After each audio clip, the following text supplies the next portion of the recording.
What's up, everyone? Welcome back to another session of Coffee and Martial Arts. Salud, salud, salud. Cheers. Oh, one more time. Yes, sir. And good morning, everybody. Good afternoon, good evening, wherever you're at. Thank you for being here.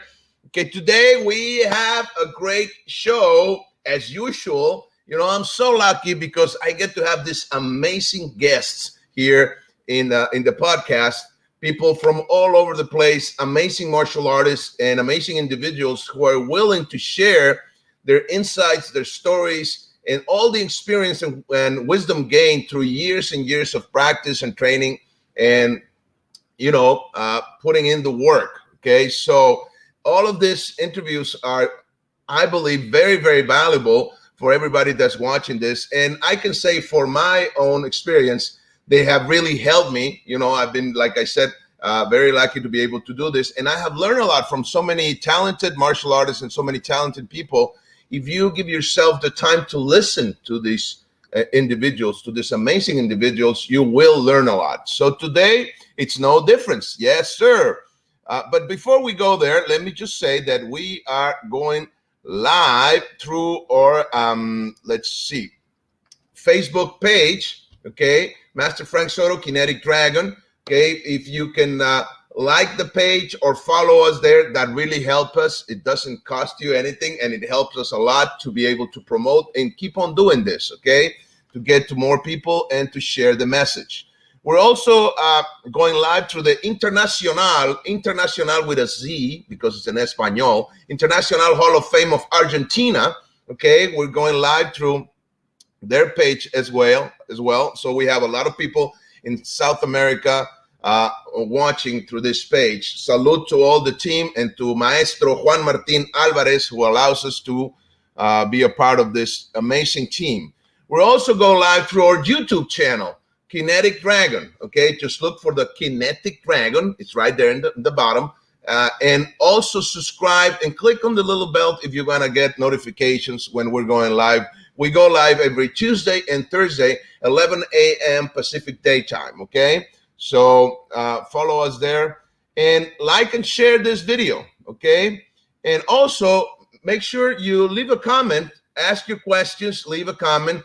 We usually address everybody that gives a comment or asks the questions, and just keep it respectful. We're always trying to have a good and positive environment. If it's not a positive question, I won't post it. That's it.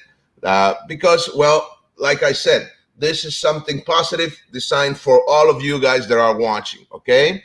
So before we go live, okay, so let me just say a little bit about our guest today. We have here already waiting for us, Master Brian Duffy. Okay, Master Duffy, it's one of the Kenpo living legends. Yes, I know he's going to say no to this because he, even though this is the first time I meet the man, he seems like a very humble person and very, very nice gentleman. But he's been in the art for over 50 years. Yes, sir. He's been in Kenpo for many, many years. He has a lot of achievements. He trained with the man himself. Yes, he had lessons and trained directly from Mr. Parker, as well as other amazing Kenpo seniors. Yes, so we're going to mention that in a bit. And he has his own studio in Austin, Texas. Yes, and he's been teaching the art and promoting Kenpo for many years at the highest level. So let's bring in Master Brian Duffy. Hi, Frank. Hello, sir. Hello. It's so nice. It's so nice to have you here. Thank you so much for accepting the invitation for being here in the podcast today. It's so amazing. And we already have people saying hello, if you don't mind. Let's see. We have, good friend, Maestro Jose Miguel Morales. Great to see you both, gentlemen. My dear Seafood and my good friend, Frank Soto. Salud. Thank you, Jose Miguel. Jose is my student, and he runs the AF Chile organization. He's my representative for our federation in South America. He's a great guy. He's a very strong asset to our organization. Amazing. Jose Miguel, and we need you in the show, my friend. Send me a message, please. Okay, so Eric Reyes, big hug to Sifu Duffy. Eric is one of our AKF Chile guys from Santiago, right? Nice, nice. And we have here Master John Ward. Greetings and respect from Maryland. Hi, John. How you doing? Thanks for tuning in. Haven't seen you in a long time. Hope to see you again soon. Nice, nice. We also have Sifu Ernesto Colbrennet saying, Salud Maestros from Santa Fe, Argentina. Thank you very much. Pleasure to make your acquaintance on the great cyberspace.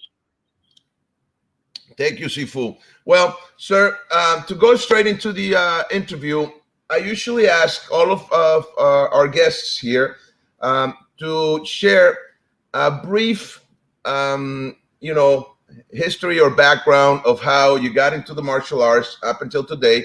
Just briefly, I know this will take way more than an hour, but if people can know who you are, if they don't have the honor of meeting you or the pleasure of knowing you, if you can share a little bit of who you are in the martial arts and how you got to where you are today, please. Sure. I started martial arts in the fall of 1970. I graduated high school in 1970 and up in San Antonio. Always taking some registering for college, junior college in San Antonio. Growing to register for junior college. So after I registered for college, I stopped in the Kenpo school. I taken lessons for it. And I trained with under a variety of instructors there at that school. It was kind of a chain. It was a trade school at the time.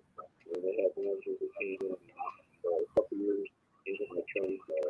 Jerry Swan bought the studio there in San Antonio. And Mr. Swan became my instructor, and he was a vice president of NCKK at the time, under Stephen LeBounty. I trained Mr. Swan for a number of years. He took me through purple belt through fourth black. And I started Mr. Swan with the foundation of my art. And he was a Mr. LeBounty right there. And another old NCKK guy, Chuck Down, in that picture. That was at Mr. LeBounty's elevation camp in 2018. But I trained with Mr. Swan. He's a martial artist. He's one of the best in the world as far as I'm concerned. Through him, I was able to have influences like Stephen LeBounty, who was his instructor. Mr. LeBounty's a mentor of mine, culture of mine to different kinds of classes. But I met him in sessions, and was a big influence in my training. Tom Kelly, who was one of Mr. LeBounty's students prior to Mr. LeBounty and Josh Colvin, Mr. Kelly at a camp that I had here in Texas back in the early 90s. And I met Mr. Kelly in about 1976. He became expected to alter my career as well. And so I've had great influences. And I started seeing several Mr. Parker as well. Had the opportunity to go to one of Mr. Parker. They were trained with him indirectly for several years, but actually directly under him as a member of the IPA for about the last 2 years or so. And so I just knew Mr. Parker at Northside Studio at the time. He was directing the seminar and talked about what that studio does. So I've had a number of great influences in my career.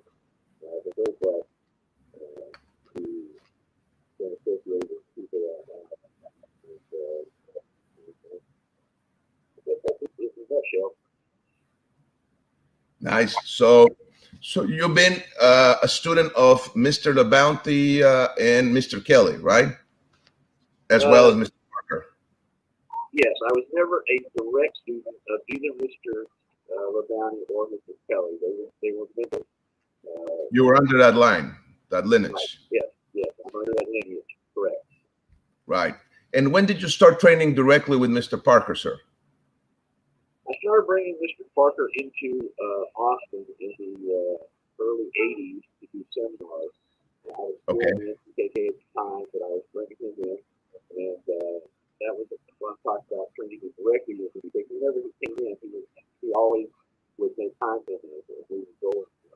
Say, what do you want to go over? What do you want to talk about? And so I get knowledge from him in that respect. I was also at the time exploring the IKK curriculum through Mr. Kelly, going to techniques with him. My good friend Dennis Canasser was in the NCKKA. There's Dennis, and Lee Weather and myself, one of the migrate. But Dennis was in the NCKA with me back in the 70s and 80s. We were brown belts together. He was in the Arizona group. We got a black belt in a couple of groups together. We got a second black the same day, same event. And then he left after his second black and started training directly with Mr. Parker. And so he was a good friend. And he was talk to me. I used to go out and stay at his house vacation in Arizona. He was a good boy. Okay, this is the first thing we had in the CKK was an earlier Parker curriculum developed in the mid '60s, and the curriculum was made for advancements over the years. So that's just this I just emphasize evolution is that Jesus was out. So I was able to compare and contrast things that I was doing with things that I was involved, and I was interested in the evolution. So I was exploring the techniques down within the Parker curriculum, and I had a good Parker come in. And like I say, I was bringing him in about twice a year to Austin and working with him a couple times a year that way. And indicated to me that if I came into his organization, he would take me as a personal teacher, which I did success. And so, you have the opportunity to work directly with the founder of the system. I was kind of torn because I was very loyal to Mr. Swan. He, like I say, I felt him my development was more developed me to the point where Mr. Parker would be interested in working with me. And so I talked to Mr. Swan and I said, I got this opportunity and I want to get him started. And he understood and gave me his blessing. And I stayed in good terms with Mr. Swan the whole time. Nice. And, I had a chance to work more closely with Mr. Parker. I spent a lot with her and kept bringing him in something I decided not to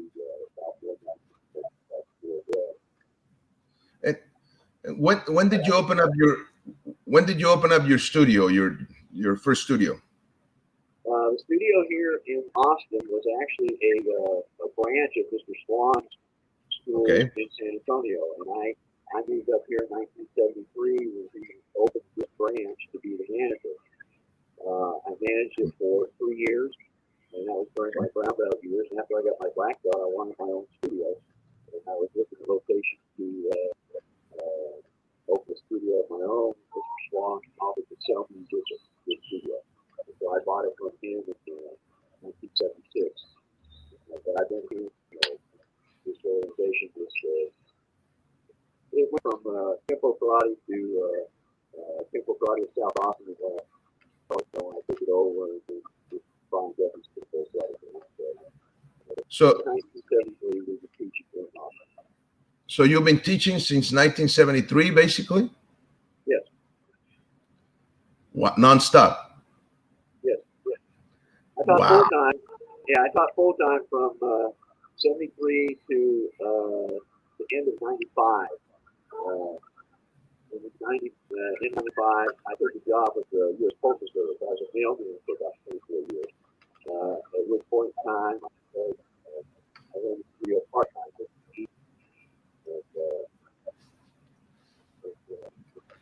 But you still been, but you still have been teaching, right? I still have the studio, yeah.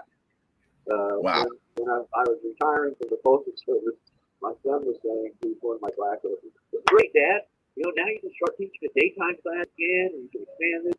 I said, "No, son, you don't understand, Paul. When I retired, I'm teaching full time again." So I'm still teaching part time right now, and it's still enjoy it. Quite a bit. Nice. Wow. Okay, we have a lot of comments. Let me bring in some of the comments. Okay, let's see. Francisco Gonzalez, a big hug, Sifu. Proud to be under your tutelage. Francisco is one of our AKF Chile guys in Santiago. He's Black Knight Dojo. Nice. Hernán Javier Uribe Adriasola, saludos to you, Sifu Brian Duffy from Concepcion, Chile. Hernán is our instructor in Concepcion, yes, right, AKF Chile. All my AKF Chile guys are tuning in. Nice. Mary Hallett, a true Kenpo legend and a great inspiration. Thank you very much. I appreciate that. Mary and I are Facebook friends. I've never had the pleasure of being here in person. Nice. Thor Arreguin, Victor says, greetings, Sifu Brian Duffy and Master Frank Soto. Nice to see you together. Thank you. Saludos. Thor, my representative from Mexico. Nice. Yeah, he's going to be in the show in the beginning of June. Great. Already set up an interview with him. So great. Yeah, I've known Victor for quite a while. He's a great guy. He is a great guy. Yes, nice. Max Dojo, Diamond Bar, morning, Mr. Soto, Mr. Duffy, Larry Congaca here from Cali. Great seeing you too. Awesome. Larry's a great guy. He was here in Austin a couple months ago and stopped by, and I drafted him into teaching a class for my guys here. He's a wonderful person. Yep, here we are. That was when he came in. Nice. Great guy. Yes, agree. Let's see. We have more comments here. Jose Miguel says the volume of Sifu Duffy's mic is low. It's actually yeah, I already put it up at the highest that it can be. I guess that's usually what happens here in the lives. Okay. It sounds a little bit, low, but let's see. Yeah, it's already at the. I'll try to speak up. Yeah, please. Thank you. That's great.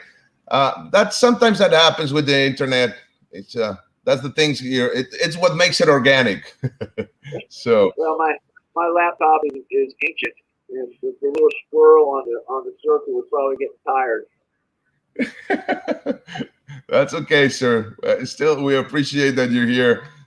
So, Catherine Letter Sumter, hello, Master Frank and Master Brian. Cheers from CCDP, Squim, Washington, USA. Maybe it's just my sound system, just a bit of difficulty hearing everything. Yeah, here we go. Sorry about that. So we're going to have you. Yeah. Thanks for tuning in. Okay. Eric Alfaro, big hug to both of you. Excellent show and excellent instructor. Saludos. Good, Eric.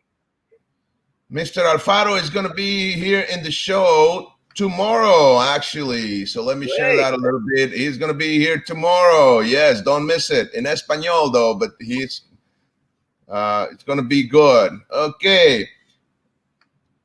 Chris Lilliland Hibas says a big hello from Denmark. Havas. Got that. Yeah, I'm still learning all the last names. Thank you, sir. I'm glad you're the one that has to pronounce them and not me. Well, then I get somebody in the show that knows the person who says their last name properly, and I have to remember it. So, yeah, I think I said it right this time. Sorry, Chris. Okay. Juan Martín Álvarez, salud from Argentina. Saludos, maestro. Wow, you're a very popular man, sir. Okay. Frank Vigoriux, blessed hug to both of you. Thank you. Saludos, I've mi never met hermano. Frank, but never met Frank, but I've heard a lot about him, and would like to meet him one day. Oh, he's a great guy, an amazing Kenpoist for sure, and a very nice man. Daniel Perez, greetings and respect from San Luis Obispo, Cali. And he's asking, did you introduce the 16 technique system to Mr. Parker? Yes, I did. When I made the transition from the NCKK into the IAA, I loved what was contained within the system, but looking at it, I thought it had a little bit too much of a front end load. We had the yellow belt curriculum, which had 10 techniques, and then the very next rank required the student to do 2.5 times as much material, 24 techniques. I talked to Mr. Parker, and I presented the structure where I set it up for 10 techniques for yellow, and then it goes 15 techniques for orange through green, and the 20 techniques for brown through first black, which gives you 154 base techniques for black. And I presented it to him, and he had just finished publishing the Infinite Insights series, which delineated, which defines the 24 techniques as the criteria. So he's not really interested in changing. But he said to me, he said, well, if this will help you, you can go ahead and do this. I said, okay, it probably would have ended up just me and my guys doing it, except about a year later, he contacted me because he was working on a children's curriculum. So I could really didn't have any children's curriculum. He said, yeah, myself and other people who wanted to work on this project. And I told him, I said, well, I only have a children's curriculum that works. So a 16 technique structure, it doesn't work honestly with the 24 technique structure. Nice. So he said, okay, well, send it back and send the children's curriculum with it. And so I sent it all back to him. And this time, because it had something in it that he was looking for, the children's curriculum, he really studied it. When I first sent it to him, like I said, he just posted it from the inside to what he could change, and he kind of looked it over and said, fine, if you do it, fine. But this time, because it had the children's curriculum, he really looked at what I had done, and he liked it. And he said, I like what you've done here. I like the way the kids' curriculum integrates with the adult curriculum.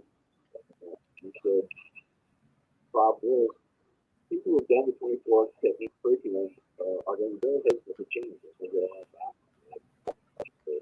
however, I am in the process of trying to start with more franchise schools. And I want to use this curriculum in franchise schools. That's wonderful.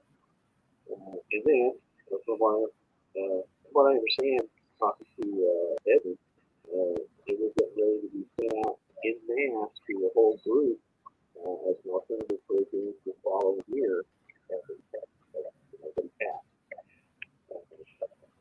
So, an interesting note on the curriculum, however, the Parker, when he did things, he would also test drive it. He would send them to people to look at, give feedback, and nice. Kind of get a feel for how well this is doing, other people's ideas and stuff. I met John Sepulveda at Mr. Parker's funeral. I knew of John Sepulveda beforehand because he was a great friend of Mr. Downey, and I had one of my old students from Texas back to California who was under John Sepulveda. That's John that was at the same event where Mr. Downey got elevated. It was actually an elevation of Mr. White, Mr. Sepulveda, all through sympathy, recognizing Mr. Sepulveda and White because they were John, the elder, and Mr. Downey. Nice. But I met John at Mr. Parker's funeral. We made plans to interact with each other. So he was going to come out, do a seminar with my guys. I was going to go out and teaching his camp as my camp later on. So he came out to see me first. This was in June of '91 to do a seminar at my school. And when he got to my school, he says, "Hey, have you seen this?" He hands me a manual that's set up, Orange Belt manual set up for the 16 technique curriculum. He said, "Have you seen this?" I said, "Yeah, I wrote it." I pulled out my files, showed him, all my letters that I sent to Parker and so, so he had sent it out to other people, and then he sent it out to other guys that joined the draft. And, the curriculum has actually gained a lot of acceptance, over the years. Nice. And criticism as well. There's people that don't like it, Well, I guess it's a good tool, right? I mean, I don't see the problem with it. I think if you're an instructor and you wanna tweak, things what suits better for your student, I think it's amazing. I mean, it sounds logical, right? The thing that I've always said to people, the final argument about it is that any curriculum is designed to effectively transfer knowledge and the skill set found in what you're trying to teach. If someone is 4 technique curriculum, or even the 32 that came before it, if it's working fine for you, keep using it. However, for me and for a lot of other people, the 16 technique curriculum tends to be better. And so just use whatever is effective for you as far as it's concerned. Right, and also I think Kenpo is a principle and a concept-based system, right? So if we use the techniques to teach the principles, it's the same if you have 20. I mean, at the end of when you get to your black belt, you're still going to have your 154 techniques, the forms, the sets, and everything. So I think it's a very smart way, and especially what you said. It's not an easy thing to adapt the teachings to kids. If any of the ones that are watching that have a studio or that have taught children, you know that it's not that simple, especially if you want to teach a 9-year-old 24 techniques for orange belts. I mean, it's just, it doesn't make sense because it's just too much to learn, and it doesn't help the student, right? What you want is for them to get skillful, maybe teach them, I don't know, 8, 10 techniques, 12 techniques, whatever. It depends on the kid, right? But still teach them how to move and how to block and how to punch and how to, gain the basics and stuff like that. So actually, for a while, I did look at the 16 techniques curriculum and I got ideas from it. And I thought it was very ingenious. I mean, very nice work. So kudos to you, sir. I think it was amazing. Well, thank you. I'm just, if it helps people, I'm happy that they could use it. I had some people, I've had people that contact me and said, I want to join your organization because I want to use 16 technique curriculum. I said, you don't have to join my organization to use the 16 technique curriculum. I said, the outline is on my website. If it works for you, just use it. Nice. Okay, so they can look for it there. Correct. Right under the curriculum. See the top of this curriculum. Hit that curriculum and it breaks down and it compares and contrasts the 24 to the 16s. How everything breaks down. And each of those belts has, you click on one of those and it gives you after the technique to apply that for that range. There you go. That's actually a very, very nice setup, and I think people can really benefit from it. And it doesn't take anything away from the 24 technique system. So whatever works for you, especially if you're a dojo owner or studio owner, I mean, this is a very helpful way to do things, right?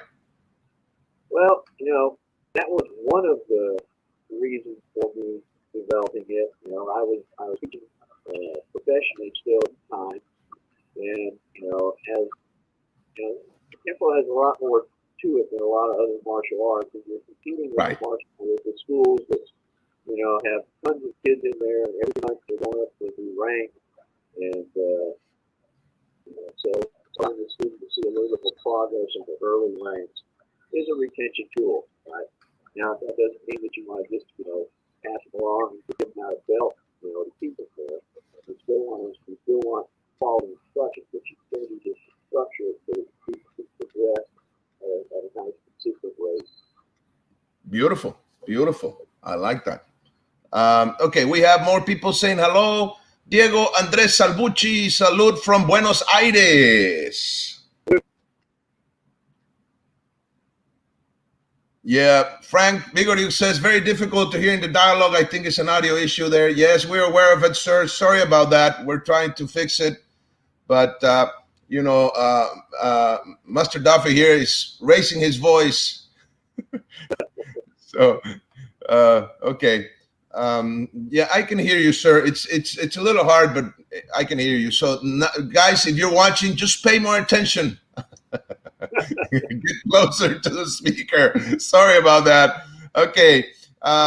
When we did, just to say, when we ran the test, it heard just fine. Okay. So, Marcelo Perez, no se escucha, Sifu. Sorry, sir. Get some headphones. Okay. Saludos to Sifu Brian. Thank you for your teachings. Always very precise. Marcelo is one of Jose's students. Been with him a long, long time out of Santiago. Great guy. I hope to see you soon, Marcelo. Saludos, Marcelo. Glenn Kinney says, hi, Mr. Duffy. Hey, Glenn, how you doing? Good. Nice. Danny Arnold says, good morning, gentlemen from Seattle, Washington. Full salute. Thank you, sir. Great Northwest. Okay. So, yeah, I'm sorry about that, guys. I know people are saying this because they get a little bit frustrated because they want to hear more of you, sir. So, anyway, I believe that, adapting the art to the student, it's part of the Kenpo teaching, right? So I think that's been a great job.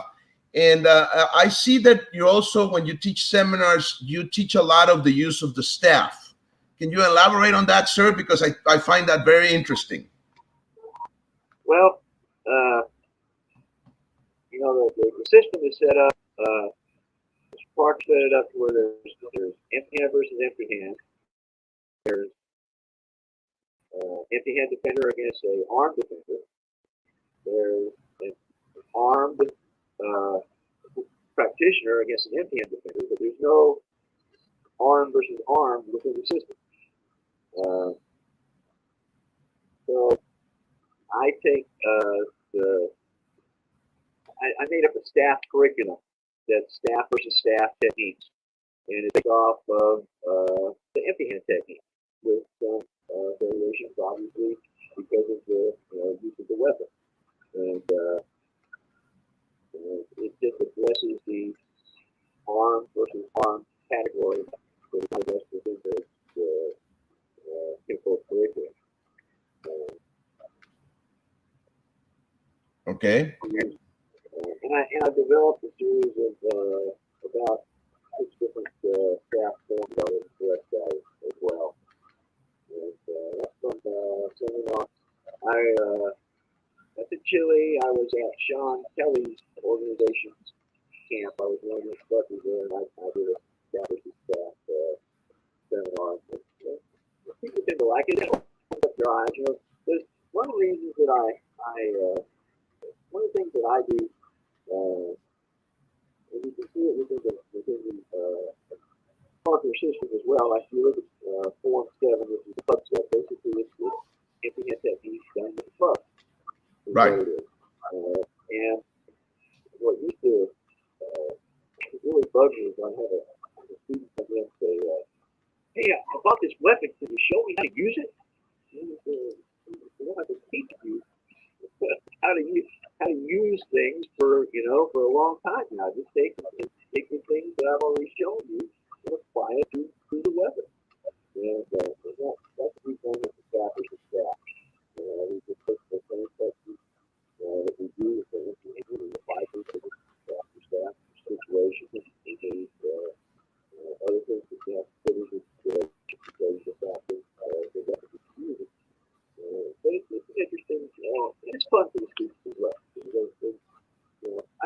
little bit of stick work in the class. I do a little bit of staff work in the class. I do a little bit of groundwork class. And I tell my guys, we did stick work tonight. And we did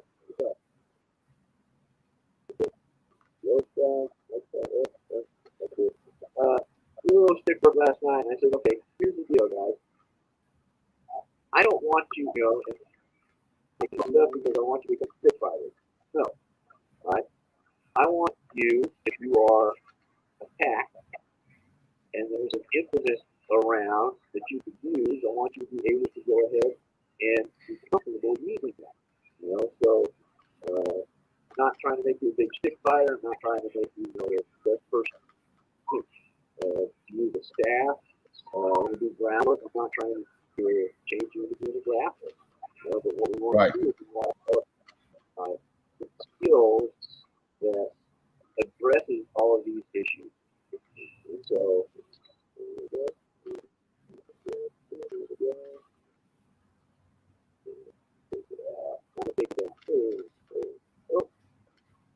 push the takedown. There you go.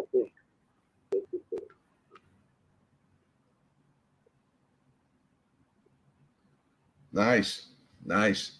So you add not just the empty hand, you add the staff and the sticks for self-defense purposes as well.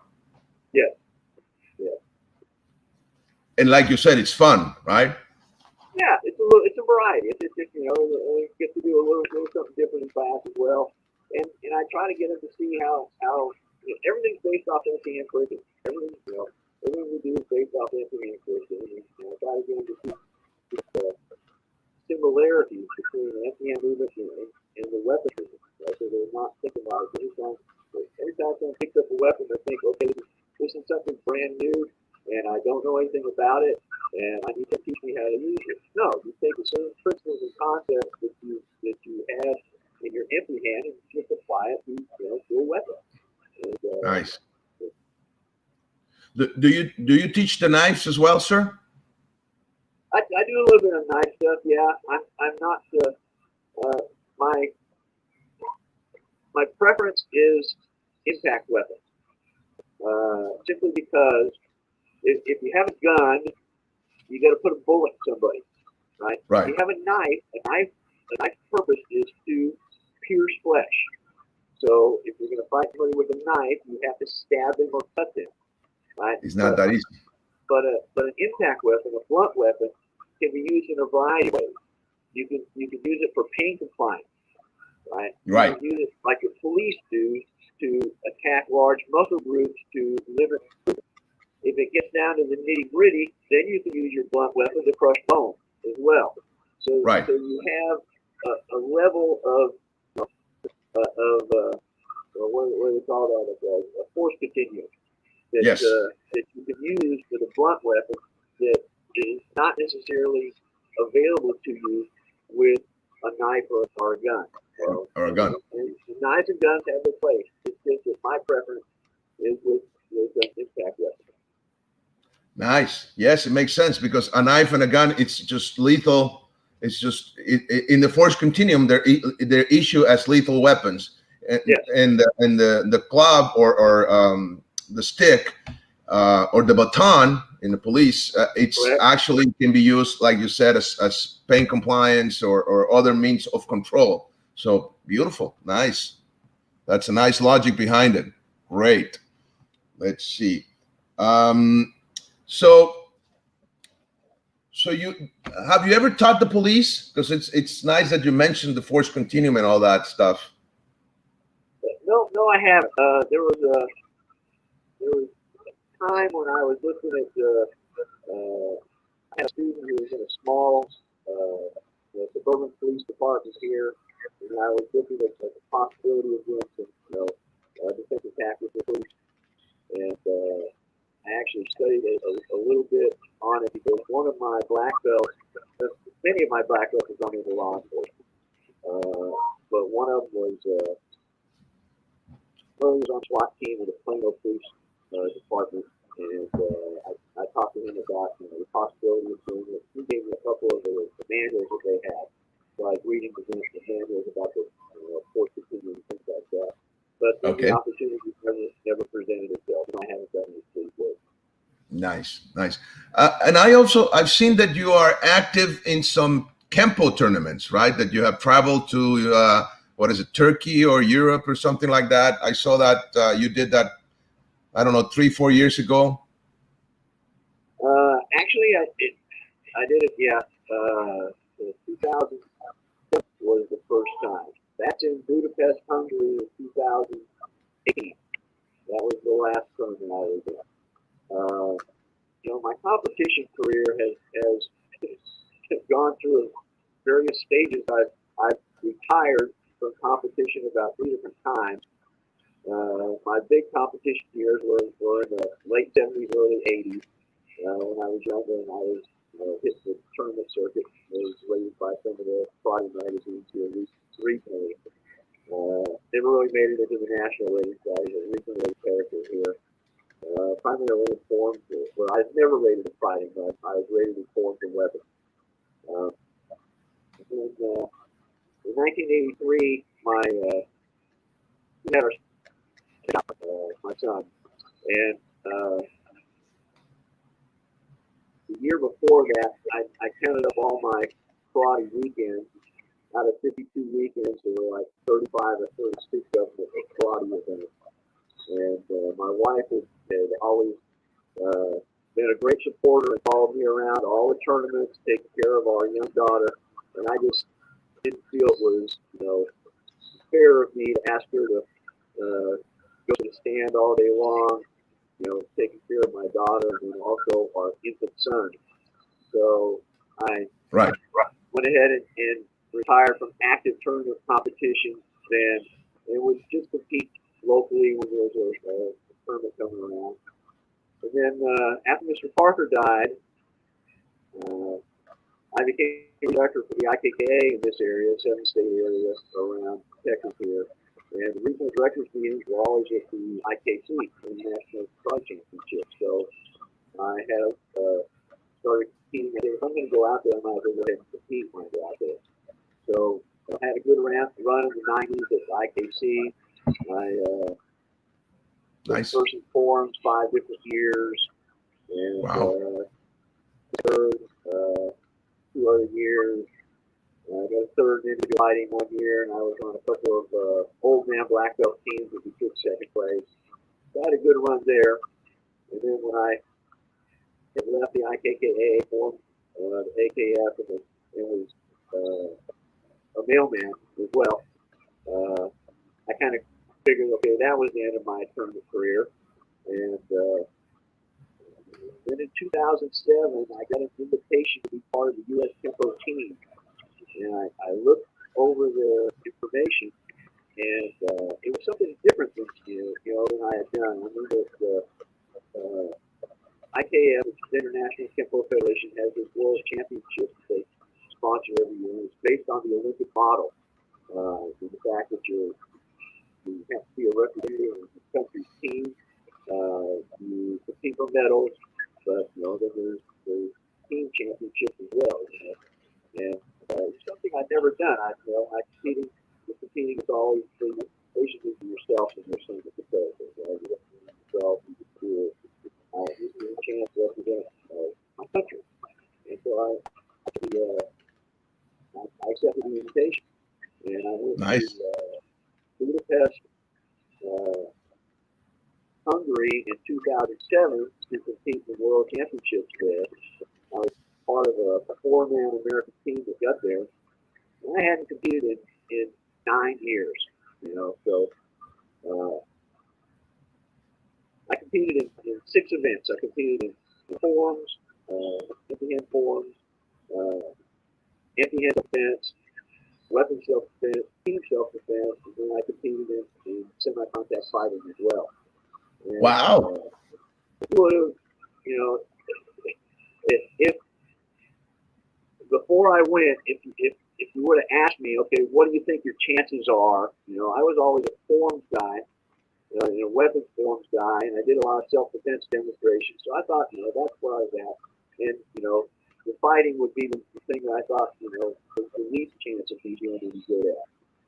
So we get out there, and I had been, my form in my competition days was always a tiger and a crane. It's a long form. You have to be in good shape. Right before the tournament, my wife got ill, and she ended up having surgery done, take her appendix out, and she'll take about 4 inches of her large intestine out as well. So I had to stop my training. I was trying to get back in shape and be able to do all this stuff. I had to take care of her about the last month before the tournament, so it kind of put me out of shape. So I go out and I do, form, nothing. They didn't like it. I did a Chinese saber set for weapon form. So they were like, oh, okay, thank you much. We went out and we're beating the hell out of each other for, empty hand self-defense, nothing. Same thing for weapon self-defense, nothing. At the end of 2 days, I'm sitting there going like, I think you've come a long way to figure out that this is something that you used to be pretty good at. I had nothing. And so it came down to in Romania, the 2 years after that, 3 of my son was on the list. But it came down to the fighting, and I wasn't even going to fight. I was discouraged. I was going like, I told the team guys, I said, I think I'm done. It's pretty obvious that, this is, that my day is gone from this. And he goes, right. Really? No. I said, no, I think I'm done. And then I saw the fighting start, and I said, I can do this. So I got out there. I ended up winning the gold medal in fighting. Something that I didn't, so, at age 54 in 2007, I became a world champion with a gold medal in semi-contact fighting in my weight division. Nice. I went to Faro, Portugal the next year with the team. I got a couple of silvers and a couple of bronzes. And I went to Romania the next year and got some silvers. I think one silver, one or two silvers and some bronzes as well. And got a chance to, my son came with us in that one, and he out-medaled me. He got more medals than I did at the nice tournament. And then that was 2007, 8, 9, and then I kind of stopped and figured that was the end of it. And then my son wanted us to compete one more time. So in 2018, 9 years later, we went back to, it was in Budapest again. I said, man, Budapest is a great city. And so my son actually paid for our trip. He paid for myself, my wife, him and his girlfriend at the time to go to tournament in Budapest, and they wanted us to compete again one more time. And we took a silver and a bronze, right? But I was 65 at that point in time, and again, there was, also my left hip was going out. I ended up the year after getting my hip replaced. But the real joy in that tournament was the chance to compete with my son again, and he and I partnered up for self-defense and weapon self-defense. And, it was a great experience. But my competition days are over now. That was the last one. Until now, we'll see, right? I don't think so.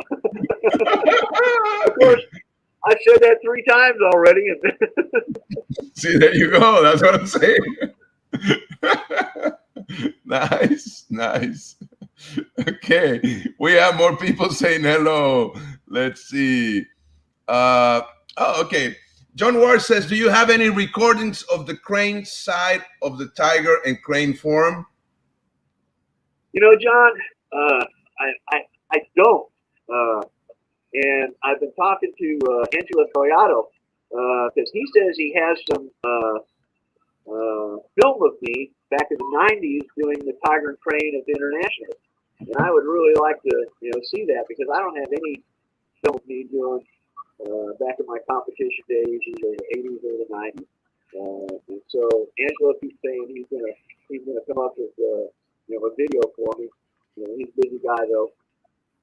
Hopefully one day he'll send me a copy. Nice. Montasser Noor, greetings, Mr. Brian Duffy. Thank you, Mr. Soto. Thank you, sir. Hey, Monty. Okay. Raul Arevana Sobarso, salute Seafood Duffy. I hope the pandemic it's giving us a truce so we can see you here in Chile for you to share your vast knowledge of Kenpo. Salute from the 8th region of Chile. Raul is a student of Hernan's there. He's one of our AKF Chile guys in Concepcion. Nice. He's one of Raul's backup. One of the Hernan's backup. We have another guy saying hello from Chile. Pablo Luna from Concepcion. Salute. Salute. Okay. John Ward says it will be a pity to lose the missing link. LOL. I still teach it occasionally, John. I can't. Those jump spin presses I can't do. I can explain them. Well, maybe you get to do that again in a tournament, sir. Well, jumping and spinning, there's no saying. Dinosaurs don't fly.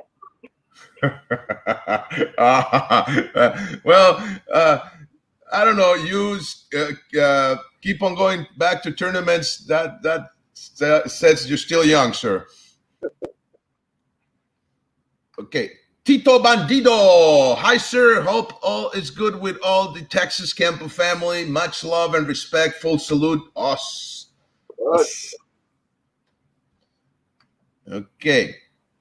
So we are running out of time, sir. Almost out of with the hour. Like I said, the hour flies. Usually it's not enough time. That's quick. Very quick. Yeah. But is there anything you would like to share with the audience? Any pointers or I don't know, something about the art or about training or about, your experience as a teacher and as a practitioner, please? It all comes down to basics. And I'll share with you guys something that Mr. LeBounty shared with me when I was making the transition from the NCKK to the IKK. He said, it's great, Brian, that you're going to have an opportunity to train with our founder, and you're going to learn a lot of new and interesting developments that are wonderful. He said, however, just remember that none of that stuff will work unless you can take a good strong stance and punch somebody's lungs out. And it's true. The system is very power-based. If you ever saw Mr. Parker move, he was nothing but power, backup mass, on alignment. One of the things he used to say is when he came to my school, when we do tests or seminars, he'd always compliment me. He says, your students have good basics, Brian. They have good basics. He values the fact that, people have spent time working on the fundamentals. There's a lot of people get caught up in doing technique forms and the actual fundamental movements that they're using in those techniques and forms could be some development in itself. So it all comes down to basics. It's all about body structure. I tell my guys, I said, when you hit somebody, basically there's two forces that are colliding, right? And the one that has the least amount of structure is going to take the most damage. So you have to make sure that your basics are good and your position of your punch, your kick, foot position, hand position, all these little things that people a lot of times don't take time to develop effectively, make or break whether or not what you do is going to be effective or not. I mean, that's a variation of delayed sword using a knife is all it is, And again, everything that I do, knife, club, staff is all based upon the empty hand curriculum, and then just adjustments to, what it is that you have available to you. That was as nice as it's nice. Nice. Well, that's the way Kenpo is built, right? You build the weapons on top of your motion, your empty hand motion, right? Yes.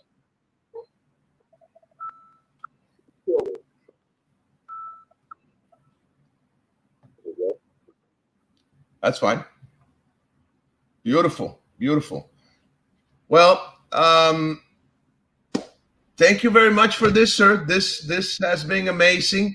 If anybody wants to contact you, sir, how can they do so? My email is duffy@afkenpo.org, and they can contact me there. They can send me I'm Brian Duffy on Facebook. They can send me a friend request. Be happy to hook up with them there, and they can message me. Anybody who can communicate with anyone who is interested. Okay, so this is your Facebook page, right? Yes. Okay. Do you have any other Facebook page? Yes, I have a page up that has I have my American Kenpo Federation page. I have Brian Duffy's Kenpo. There's American Kenpo Federation right there. I have Brian Duffy's Kenpo Karate page. And I have a page up on the origin of the 16, 20, 24 technique curriculum. Okay, amazing, amazing. Okay, and also your website, right? Website is akfkenpo.org. It's an ancient website. Yeah, but it's still useful, right? Still people can. Still useful. Great, great. Okay, well, we have a couple more comments here. Let's see. Kim Dahl says, hello from Denmark, Copenhagen. Never met Mr. Duffy, but hope to one day stay safe and calm. Thank you, sir. Matt Snell, I remember that day in the UK. Wow. Yeah, Matt was in that seminar that we had. I was supposed to go to when we went to Budapest last year. I was going to go from Hungary to England. No, I take that back. Not Budapest, but the following year we were going to go to Tunisia for the World Kenpo Championship. And I was supposed to go from Tunisia after the championships on Thursday. And I was supposed to go to England on Friday, and Matt had a camp, and I was going to teach there at that camp. It was the first time I would be back in England teaching in 25 years. And then COVID hit, and the tournament got canceled. Unfortunately, Matt's camp got canceled. My camp last year got canceled as well. And it was my 50-year anniversary in the martial arts, and it was the 25-year anniversary of my organization. So I was going to have a big camp, and then COVID hit, shut that down. So, doggone the pandemic. Well, it's a good thing you're in good health, sir. Thank God. Yes, appreciate it. Right. Well, thank you very much for this, sir. Let's see. Matt says, definitely come to the UK again. Time more than welcome, sir. We'd love to, Matt. We'd love to. Okay. Hernan Javier Uribe says, great show. Gracias. Well, we are out of time, sir. Thank you so much for this. This was amazing. Thank you for your time. I really appreciate that you've taken the whole hour to share some of your stories and insights. And if I may, thank you for having me. I thank you for having me. It's been a pleasure, Frank. Congratulations on an amazing career and on your 50 years. Sorry we missed that because of the pandemic, but still that's an amazing and inspirational career that you have had. For all the guys, for myself and all the guys that are watching this, thank you for promoting the art for the new generations that are coming. You know, it's important to continue this work and to share Kenpo at the highest level for everybody, for in the community to benefit from it. You know, we're all blessed that Mr. Parker left us with a system that is as extensive and complete as it is, and is worldwide. The amount of good that he did in his lifetime is just amazing. We're all blessed to be part of it. That's right. Well, thank you, and thanks everybody that watched this. You guys have a great day. Remember, tomorrow we have Profesor Eric Alfaro, who's going to be here in Café y Artes Marciales en Español. And on Thursday, we have Grandmaster Joe Ribello, known as Kenpo Joe. Yes, Kenpo Joe is going to be here sharing his funny stories, right? He's an amazing man. You know, very, very a fun individual to talk with. And I know an hour is not going to be enough as well. That's for sure. Yeah. But thank you again, sir. You have a great day. Thank you, everybody. Take care.